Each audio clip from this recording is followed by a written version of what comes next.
Well, good day, my friends. I am coming to you from Hannibal, Missouri, and you can probably see right here we've got a little quote from Huck Finn. Right is right and wrong is wrong, and a body ain't got no business when he ain't ignorant and knows better. And then right up here, nod to Mark Twain, the Mark Twain Zephyr. There he is, right in the center. Some call him the grandfather of American literature. He was a humorist. He was a little bit of everything. Businessman. We knew him as the author of Huck Finn, The Adventures of Tom Sawyer. We're going to go see his boyhood home. They have a whole museum and everything dedicated to the great Samuel Langhorne Clemens, the man that we knew as Mark Twain. Daze with Jordan the Lion begins now. Over here you can see Hotel Mark Twain. It's kind of one of the other things he was famous for. Some people considered him to be the first famous man in America, famous for being famous. They would read his articles and he would become famous that way, and he would end up putting his name just about on everything he could. Razors, cigars, anything he put his name on would sell, so.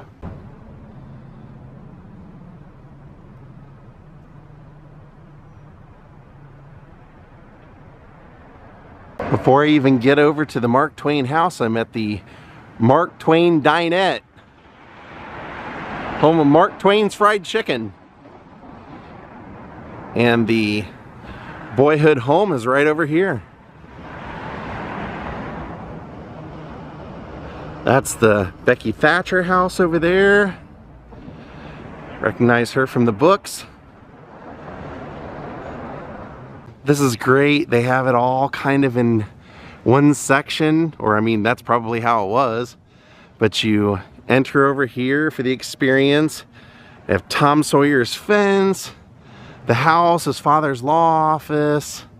Then you have Becky Thatcher's house, the Justice of the Peace, his father's law. That's actually the law office, so yeah, and the drugstore. So should be quite an experience. Comes with like 7 different buildings, I believe. But here, Tom Sawyer's Fence. Here stood the board fence which Tom Sawyer persuaded his gang to pay him for the privilege of whitewashing. Tom sat by and saw that it was well done. When I was sick as a little kid, my grandpa got me these books, so I love Mark Twain.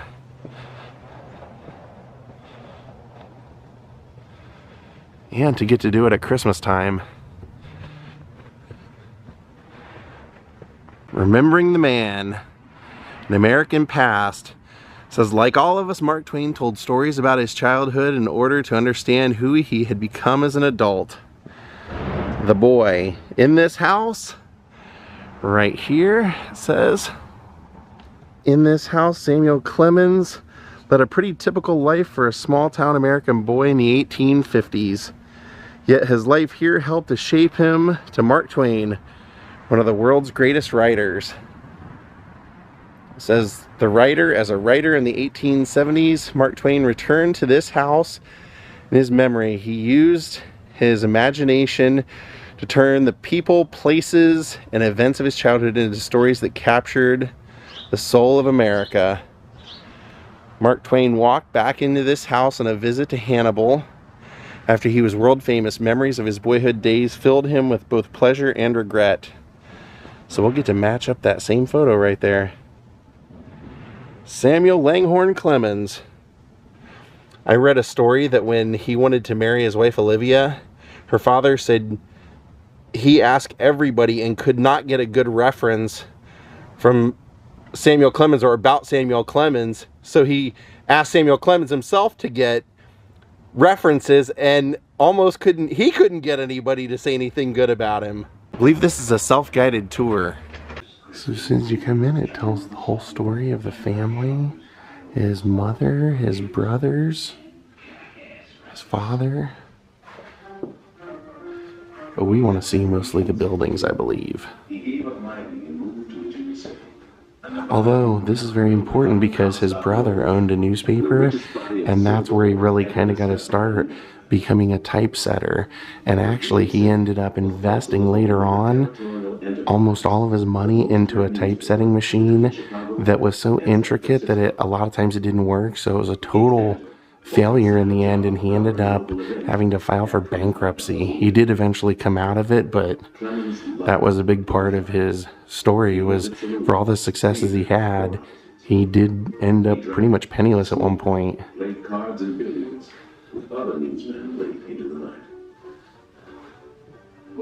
This was a model for a sculpture that they were actually going to do here in town, and then they ended up not doing it, but it kind of incorporates all of his writings from Joan of Arc to Tom Sawyer, Huck Finn.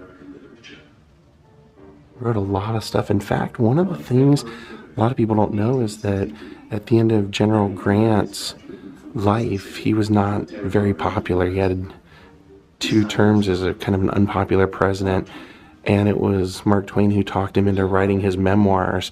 And he got so ill at the end that Mark Twain had to help him finish the memoirs, and the memoirs ended up being finished 4 days before Ulysses S. Grant died, and his family made like $500,000 off the book, so kind of a good thing. Twain expressed his moods and character through many of the people in his novels. If any man draws 50 characters, they are himself 50 shades, 50 moods of his own character. Says not everything in the novels was based on his childhood. Tom Sawyer and Huck Finn found buried treasure in St. Petersburg Cave. Samuel Clemens dug in Hannibal's cave, but he never found any treasure. But many years later, as Mark Twain, he found treasure buried in his memories of his boyhood in Hannibal. He gave the treasures to the world. So they're saying his father was a justice of the peace, and I suppose he possessed the power of life and death over all men. Huckleberry was cordially hated and dreaded by all the mothers of the town.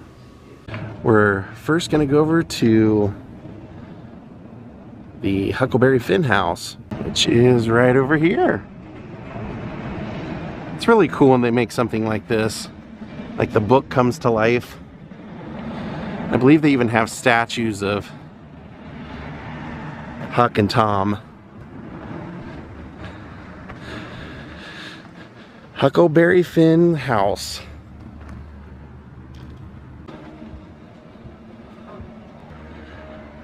A little small place.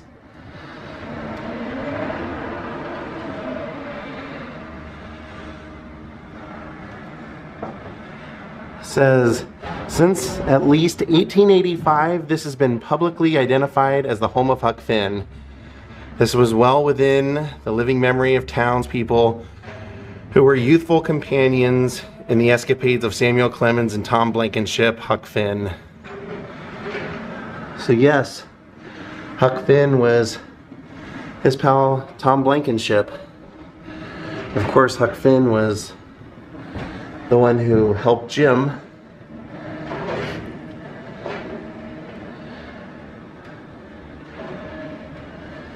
And they have some of the writings from Huck Finn on here. From the public record, it is clear that the Blankenship family was one of little or no financial consequence. One would assume that their household possessions were acquired secondhand.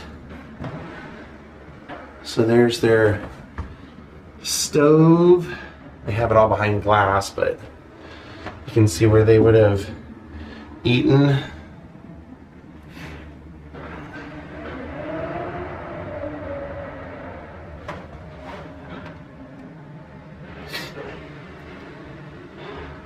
What a cool experience, especially if you love the books. I feel like Huckleberry Finn and Tom Sawyer, I feel like that's just like everybody, when you're in school, you have to read one or the other. So it's something we can all kind of relate to. Very cool. That is so cool. Now you can either go out here, which they're doing construction, so we won't, but that would be the front door. Well, let's show you the front door at least. So that would have been the Blankenship home. Huck Finn. Now we can either go back in the way we came, or they have a little path that takes us to Samuel Clemens' home, which is what we'll do. Very cool.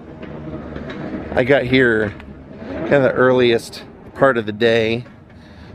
I didn't know if it would get crowded or not, so now we're actually going to enter the back way, and we'll come out the front door, which is how we saw Mark Twain posing in front of the home. A nice garden over here as we enter. So as soon as we walk in, there's this building presented to the city of Hannibal, memorial to Mark Twain. Alright, down here is where the home viewing is. They have some, like a little gift shop here.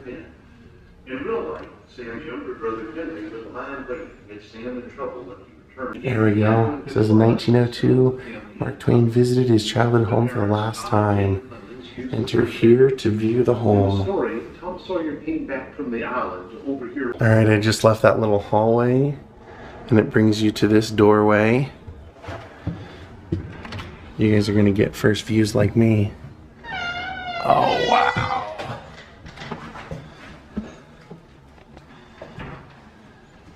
It says prospectively rich in the 1820s, John Clemens purchased 75,000 acres of pine forest in Tennessee. He believed in the future it would drastically increase in value. I may not live to see the acres turn into silver and gold, but my children will. On his deathbed, John Clemens advised the family to cling to the land and wait. They clung, but wealth did not follow. Sam called it the curse of being prospectively rich. So there's a statue of him in here. You can see cabinet for silverware and diningware.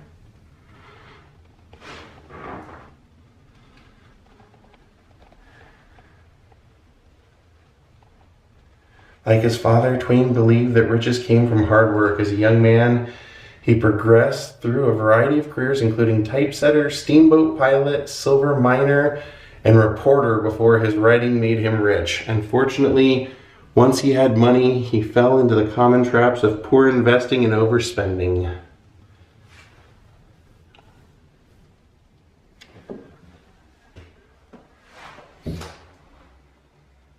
So that would have been the grand parlor in the front. That's cool. We can actually even go upstairs. There's glasses on the table there. Guitar at the door. Statue of him. Even as he mocked high society in his lectures and books, Twain reached for its trappings of success. About the time he wrote The Adventures of Tom Sawyer, he built a home in Connecticut with 25 rooms, hot and cold running water, newfangled flush toilets, and a truly grand parlor.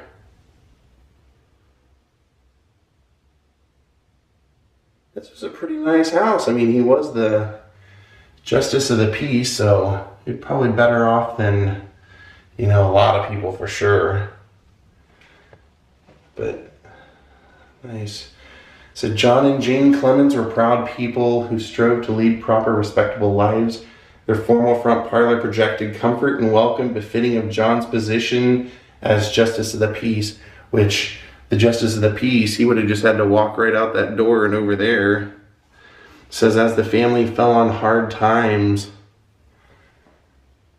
the pretense of formality fell away. Sam's sister Pamela gave piano lessons from this parlor as a teen in her later years. And Sam's brother Orion published a newspaper. Now, I think this is where we go upstairs, and it brings us down in the other part of the house. Oh no, maybe not. We just get to see upstairs. Now back over here, I notice we can see more down there, so I think we have to go out here and then go down. Which this doorway looks like that would have led straight up the stairs, so you could go right up there without even going in. That's the one we went in, and it looks like there's A door here.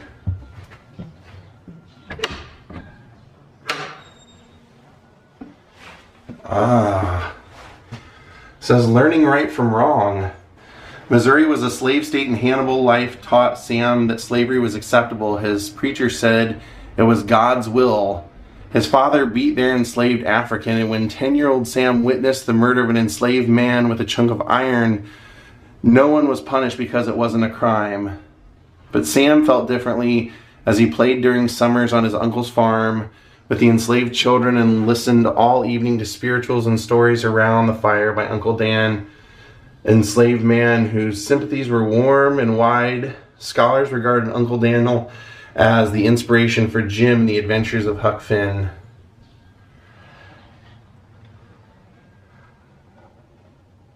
So his views on slavery evolved.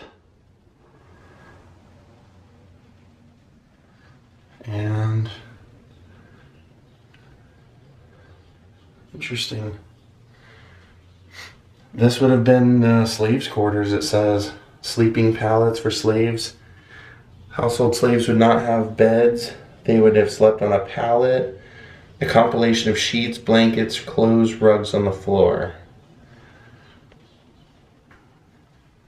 Okay, so that is what we're looking at back here.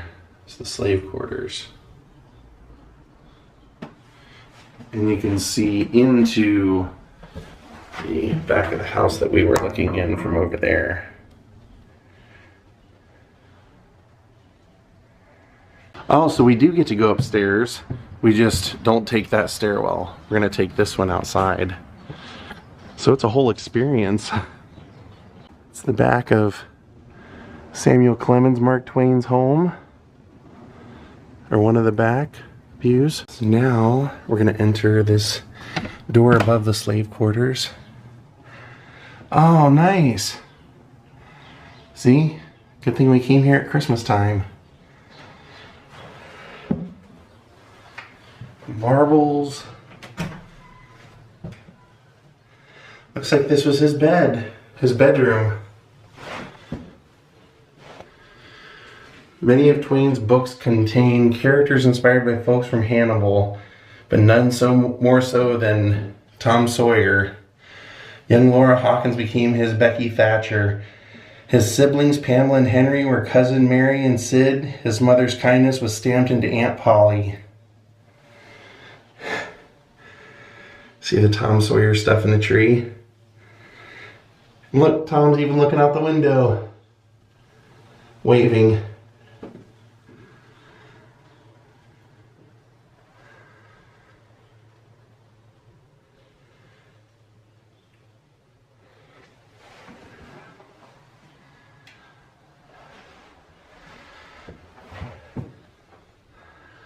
And then it says, Mark Twain relied on his wife to be his editor, his hostess, his love, and the mother of his children. She created a comfortable atmosphere in their home, allowing him to focus on his art. His 3 daughters were the beneficiaries of their parents' love and humor. Each had a special relationship with their father throughout their lives. Doesn't really say whose bedroom this was, though. I don't believe he lived here when he was an adult. I mean, not when he was married and had kids and everything. This is really neat though, I love this. Now, down to the other door.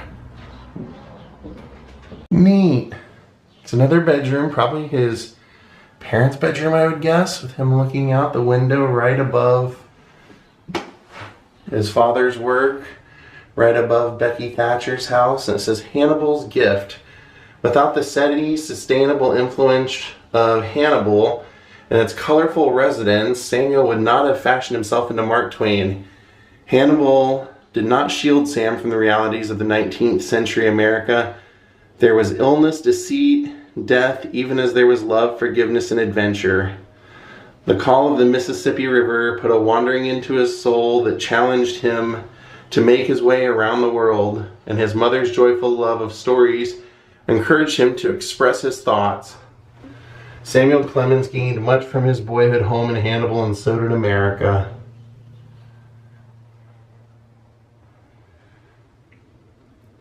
It was the night before Christmas.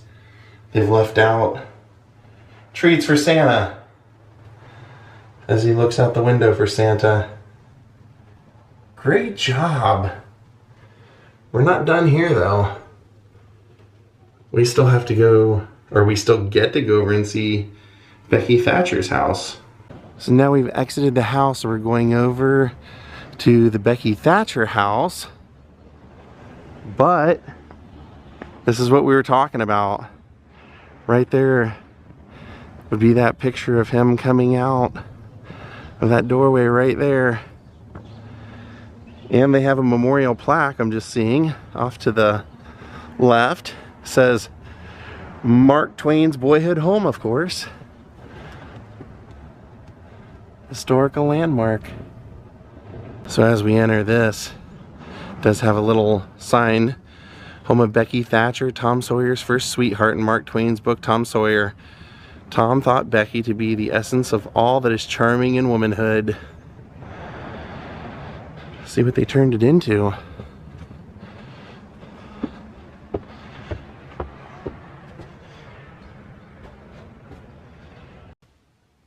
Tells about Laura Hawkins, who was Samuel Clemens' first sweetheart. And she was, of course, Becky. Looks like there's a signed picture right there for Mark Twain.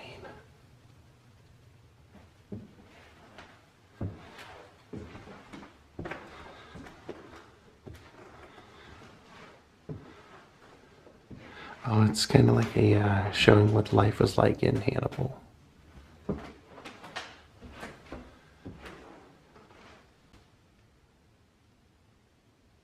And here they have a little schoolhouse, like mock of the schoolhouse.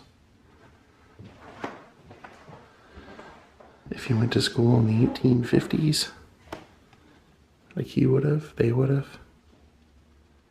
That was her home at the time. The earliest photo of his home. And the Huck fins. That was neat. It was just like kind of a history on the times and the girl. And now we're going to go to the law office, which was where his father worked, Justice of the Peace.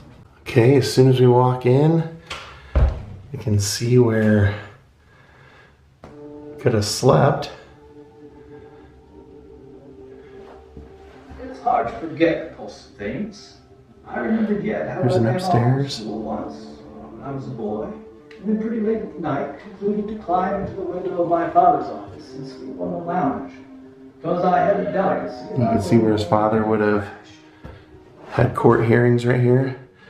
One day, Judge Clemens' court, a bellicose bailiff named MacDonald, so provoked a witness, one Snyder, that the latter discharged a pepper pot revolver, filling the room with smoke and consternation. The judge confused, clouded MacDonald over the head with his gavel, sending him senseless and quivering to the floor. The irate court was complete master of situation.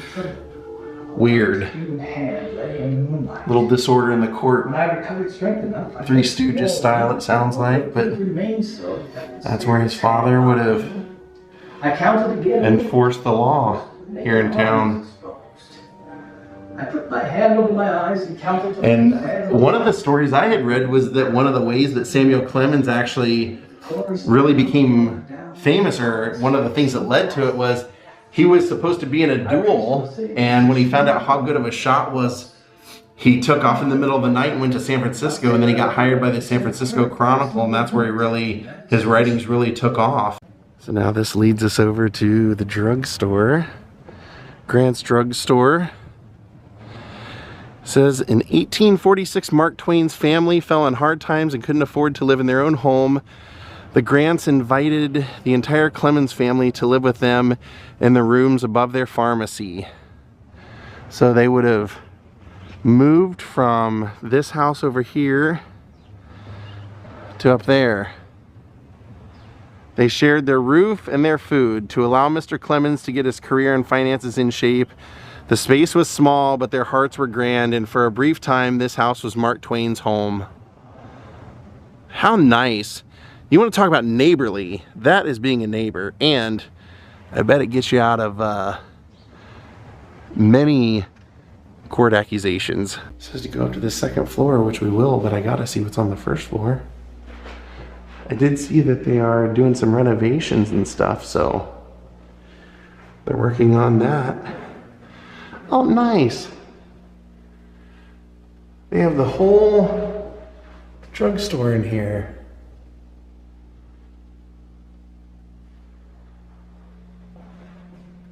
Wow. It says, living above a pharmacy in the 19th century must have been fascinating for the curious and clever Sam Clemens. Though he never poked fun at Dr. Grant in his writings, Sam certainly had a very specific opinion of the medical profession.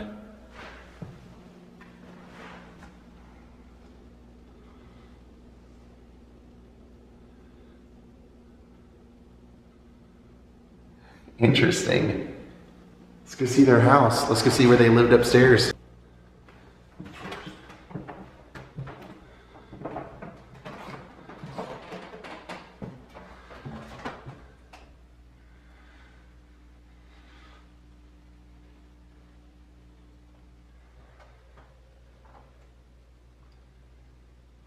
Tight quarters. They're showing how they would have had it divided by blankets to make rooms.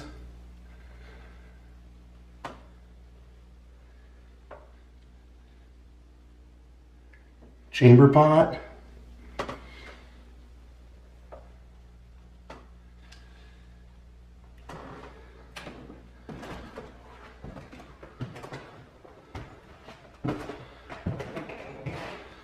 Well, this would have been the Grant's room, it says.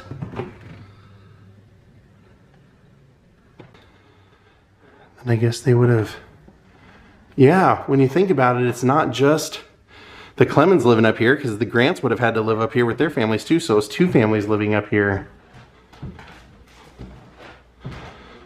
One day, Sam Clemens overheard a visitor, Dr. Peake, and Mrs. McFarland. This is Grant's mother. Oh, Dr. Peake, that fire in town last week has my memory going back to that horrible theater fire in Richmond. And here would have been the dining room 5 years ago when I was not quite for all of them. years old. I can't get the memory of that disaster out of my mind. Mrs. McFarland, I too was there and remember the panic. And think of it this way. You'd be staying here and you'd be so grateful, but you'd always be able to look out the window and see your old home. How sad would that be? What an amazing experience. Now we have to go see the statues. So now that we've exited and everything that we just saw is over here, the statues are right here at the end of this street. Happy holidays to you too, Hannibal. There they are, thick as thieves right there at the top. Tribute to Mark Twain, Huck Finn, and Tom Sawyer.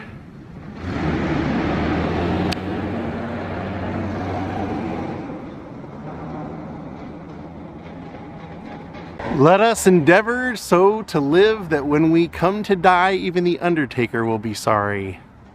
Then if you walk over here by the water, they actually have a statue, Mark Twain, memorializing his days as a steamboat pilot. 1857, Samuel Clemens began to learn the trade of steamboat pilot. You go up and down the Mississippi. Nice statue. So he used to navigate these waters. It says when his piloting career ended, the outbreak of Civil War in 1861, Clemens went west to Nevada Territory where he first used the pen name Mark Twain, 1863. As I was walking by this, it says this building was constructed in 1836 by Amber Nash, the aged and needy postmaster of Tom Sawyer. So in addition to all 7 of those buildings that we got to wander through, they also have a museum here that has a handful of original Norman Rockwells. So it looks like it's over here at the Mark Twain Museum. Kind of interesting in here. They have a statue of him reading to Tom Sawyer and Huck Finn. A recreation of the cave. Just a fun little thing here. Watch out for bats. So these desk and chair and everything right here, these were favorites of Mark Twain in his last home in Stormfield at Reading, Connecticut.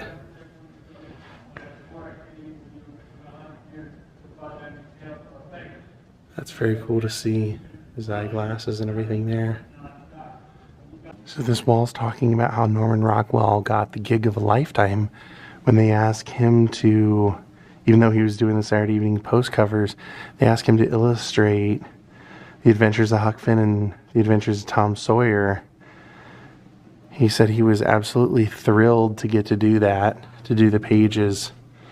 And so they have some of the originals in here. Tom climbs out of the window. When I lit my candle and went up to my room that night, there sat Pap, his own self. This was titled, "Then Miss Watson, she took me in the closet and prayed, but nothing come of it." Jim got down on his knees and put his ear against it and listened. My hand shook and I was making a bad job of it.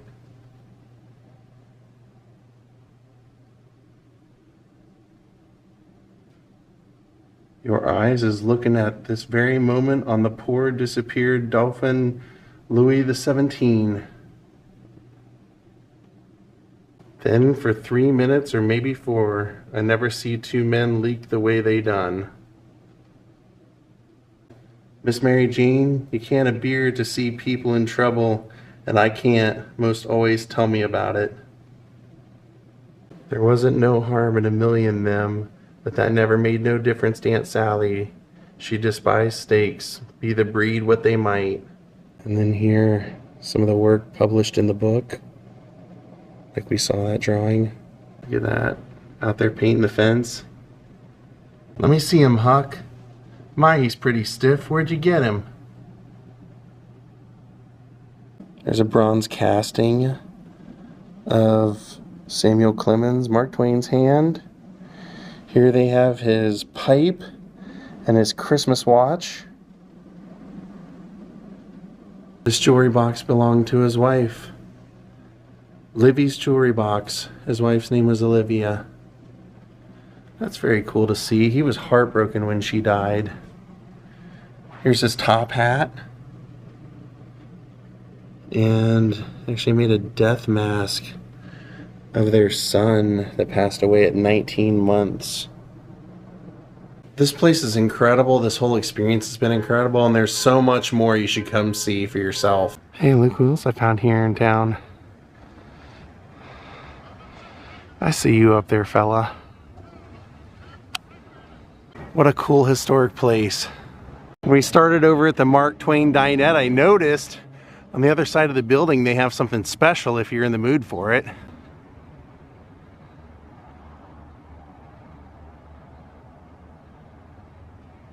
That's right, they have the good old Made Right.